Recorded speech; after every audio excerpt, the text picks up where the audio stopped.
ரசம் எப்படி வைக்கிறதுன்னு வீடியோ போடுறேன், வீடியோக்குள்ள வாங்க பார்க்கலாம். இப்போ பருப்பு வேக வச்சு இந்த தண்ணி எடுத்துக்கோங்க. பருப்பு வேகும்போது சீரகம், மிளகு, பூண்டு அரைச்சி வேக வைங்க. அந்த தண்ணி மட்டும் இது எடுத்துக்கோங்க. அதில் கருவேப்பிலை, கொத்தமல்லி தழை, பச்சை மிளகாய்,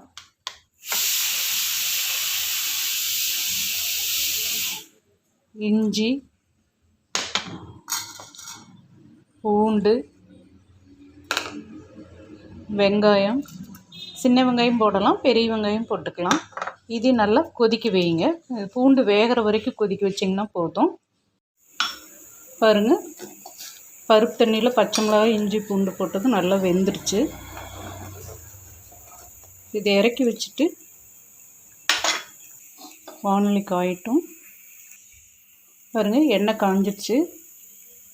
இப்போ நம்ம கடுகு பொரியட்டும். பாருங்கள், கடுகு பொரிஞ்சிருச்சு. கருவேப்பிலை, சோம்பு, பட்டை, கிராம்பு, ஏலக்காய்,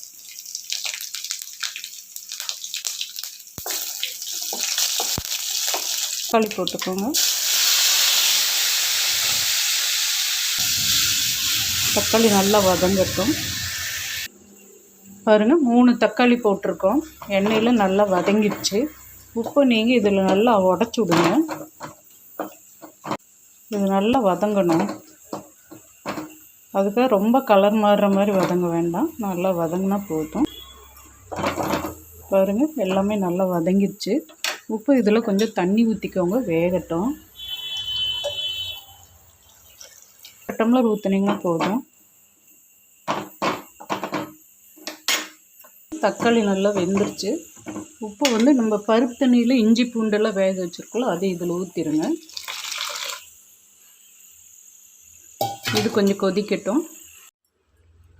பாருங்கள், இது நல்லா வெந்துருச்சு. இப்போ தேங்காய் பால் ஊற்றி நுர வந்தோடனே இறக்கி வச்சுருங்க. 1 கப்பு தேங்காய் பால் ஊற்றிக்கோங்க. உப்பு போட்டுக்கோங்க. நல்லா கலக்கி விடுங்க. நுர வந்தோடனே இறக்கி வச்சுருங்க. கொதிக்க விடக்கூடாது, ஏன்னா தேங்காய் பால் ஊற்றினால கொதிக்க விடக்கூடாது.